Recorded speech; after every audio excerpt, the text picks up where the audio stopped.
Doutor Ivan, obrigada pela sua presença Prazer. aqui nos nossos estúdios. Diretor de Estudos Internacionais do IPEA, fazendo parte desse programa Desafios da Nação. O que a gente pode falar sobre a inserção internacional do nosso país? O que é desafio para a nação nesse sentido? Bom, a economia brasileira ainda é uma das economias mais fechadas do mundo. Infelizmente, o Brasil moldou o seu desenvolvimento voltado ao mercado doméstico e sempre teve, na inserção internacional, algo marginal. Por um tempo, a exportação foi muito relevante, como parte de solução de crise de contas externas, mas a verdade é que toda a nossa base industrial foi formada fundamentalmente com investimentos estrangeiros diretos, mas que vieram para o Brasil e que se instalaram aqui buscando explorar o mercado doméstico. Isso, por um tempo, gerou um grande crescimento, obviamente, mas década de 70 em especial, mas faz algum tempo que a nossa indústria patina e vem patinando, particularmente em termos de produtividade, bastante na última década. A produtividade da economia brasileira em torno de crescimento em torno de 0,5% na última década, com a indústria com produtividade decadente e decrescente. Quer dizer, um processo em que o mundo inteiro se globalizou em termos de produção, ou seja, as cadeias globais de valor que são fundamentais para o entendimento da produção hoje no mundo, que são muito mais regionais do que globais no final das contas, em torno das 3 principais fábricas do mundo, China, Estados Unidos e União Europeia. O Brasil não fez esse mesmo processo. Isso se reflete de alguma forma, tanto internamente, né, na capacidade de crescimento da economia, quanto na região. Quer dizer, no final das contas, você olha para a América do Sul, você não consegue ver um processo de integração produtiva substantivo, porque esse hub natural que seria o Brasil, de fazer a integração da região, levando investimentos, depois comércio e acordos para facilitar esse comércio, nunca foi parte da estratégia nacional brasileira, sempre voltada ao mercado doméstico. A gente começa a pagar um preço razoavelmente alto por conta disso. E esse acho que é o ponto fundamental. Isso fica cada vez mais claro, não só entre especialistas, mas acho que com órgãos de governo e pessoas, mesmo a indústria, eu acho que a indústria de transformação brasileira já se dá conta que ampliar a internacionalização é parte fundamental. Então,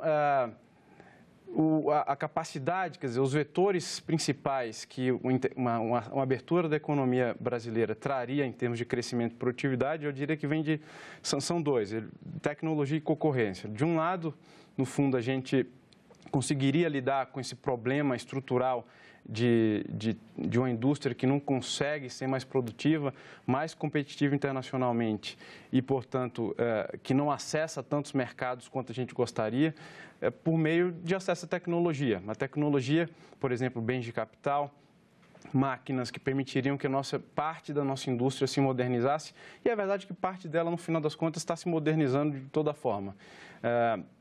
Por exemplo, na área de máquinas, muitas máquinas chinesas já entram no Brasil como parte de uma estratégia de aumento de produtividade em alguns setores específicos. Então, isso seria uma maneira de driblar a falta de investimento em educação e pesquisa científica? Seria, de uma forma, acabar importando plantas industriais, por exemplo? Na verdade, assim, para discutir produtividade a sério, educação e ciência, tecnologia e inovação são fundamentais em qualquer contexto. Então, para a inserção internacional, desculpe interromper o senhor, isso também é fundamental? Também. No fundo, a gente vê a abertura como parte essencial de uma agenda mais ampla de aumento de produtividade. Não dá mais para a gente deixar de lado a agenda internacional. Para o Brasil crescer de forma sustentada e a produtividade ser importante, a gente precisa ter o acesso à tecnologia, a gente precisa ampliar a concorrência no mercado doméstico. O Brasil ainda é uma economia muito pouco concorrencial, com oligopólios dominando, seja em insumos, bens intermediários e mesmo em bens finais, boa parte do mercado, o que garante sobrelucro a essas empresas. Portanto, tanto no vetor tecnologia quanto no vetor concorrência, a abertura econômica é fundamental. Não é panaceia, abrir a economia per se não vai resolver os problemas da nação. Mas o ponto é, para resolver os problemas da nação de uma forma pensada, coordenada, estrutural e dando capacidade da economia crescer no longo prazo, não abrir a economia será um problema. No fundo, é esse problema, um dos problemas que a gente vive hoje. No fundo, é uma economia pouco dinâmica, pouco produtiva, pouco competitiva em diversos setores para conseguir exportar para o mundo e que sofre com baixo crescimento, baixa, enfim, capacidade de gerar emprego e renda para os seus cidadãos, que no final das contas é do que se trata do desenvolvimento. A gente está falando aqui de uma abertura que permita que o nosso parque industrial, a nossa economia se modernize e que gere de forma mais sustentada no tempo, emprego e renda para os brasileiros. O Brasil é um dos poucos países em desenvolvimento que não fez uma agenda de abertura na última década. Por quê? Por decisão. Como você mesma falou, os interesses são múltiplos e falta uma visão mais estratégica de Estado, que de alguma forma o IPEA vem contribuir por meio dos desafios da nação para que isso seja parte de uma agenda de Estado no Brasil, colocando o internacional como parte central da agenda de desenvolvimento. Obviamente que os lobbies são muito bem articulados em Brasília e conseguem, não só em relação à política comercial, mas em relação a diversas outras políticas públicas, muitas vezes colocar o interesse privado acima do interesse público. O que é fundamental aqui é que o Estado tenha esse interesse público, interesse da sociedade como um todo e de longo prazo em mente e redefina, portanto, os incentivos que a política comercial pode dar aos setores econômicos no país nessa direção de a política comercial ser parte essencial de uma agenda de modernização do Brasil, de incremento de produtividade e que permita que a gente tenha períodos de crescimento econômico com geração de emprego e renda mais consistentes. Ou seja, uma agenda de Estado de longo prazo é parte fundamental para se discutir a abertura econômica no Brasil. Teremos um novo governo em breve. E a expectativa nossa é que isso seja parte de uma agenda de reformas que o governo vem implementar, particularmente no seu primeiro ano de mandato. Ou seja, não dá só para... A questão fiscal está muito claramente na agenda e isso é fundamental. Sem ela, a gente não vai conseguir pensar o macro.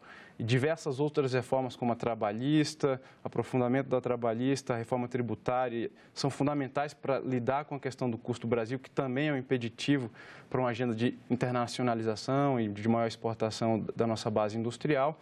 Mas não ter uma agenda de abertura como parte, como ingrediente dessa estratégia toda, a gente acredita que não dá mais. Na verdade, são muito claros os sinais de que precisamos abrir mais economia e isso trará benefícios muito claros ao Brasil no longo prazo, pensando sempre no desenvolvimento da nação, gerar emprego e renda para o cidadão brasileiro. Ou seja, questões que parecem que estão tão longe da preocupação da inserção internacional, como a reforma trabalhista, por exemplo, o investimento em educação, em pesquisa, está tudo ligado e tem que ter esse pensamento no mercado internacional. Um mercado tão competitivo, qual o grau de dificuldade a gente teria? Porque não bastasse todas as dificuldades que a gente tem internas para enfrentar, também não é um mercado fácil de se inserir, né? Isso, nesse ponto os acordos podem ser importantes, quer dizer, uma parte da agenda de abertura sendo feita unilateralmente pelo Brasil, a gente garante, digamos, os ganhos de curto prazo de estímulo à produtividade que a abertura vai trazer. Por outro lado, a gente sabe que diversos outros mercados ainda, União Europeia, Estados Unidos, Japão, Coreia, China, por exemplo, tem barreiras, inclusive barreiras não tarifárias, que passaram a ser cada vez mais importantes no mundo do ponto de vista de proteção de interesses específicos, que dificultam a exportação de empresas brasileiras, muitas vezes até bem competitivas internacionalmente. Então, a agenda de negociações também é importante. Eu acho que casar o unilateral, que traz os ganhos de curto prazo para a produtividade da economia, com a abertura negociada com os grandes mercados, como o Mercosul e a União Europeia agora estão fazendo em negociações bilaterais, é parte fundamental da agenda. No fundo, uma coisa deve caminhar junto com a outra, e isso compor um mosaico aí de opções de política de comércio para o Brasil, diferente do que temos hoje, que ainda é uma agenda bastante presa a um paradigma em torno de que exportação é sempre visto como benefício, importação como custo. Isso. Na verdade, importar hoje importa tanto, às vezes, muito mais do que a exportação. Precisamos, digamos, redefinir essa equação para a economia brasileira e colocar a agenda de abertura econômica como parte fundamental do desenvolvimento econômico da nação. Agradeço a sua presença aqui conosco. Muito obrigado. Eu é que agradeço.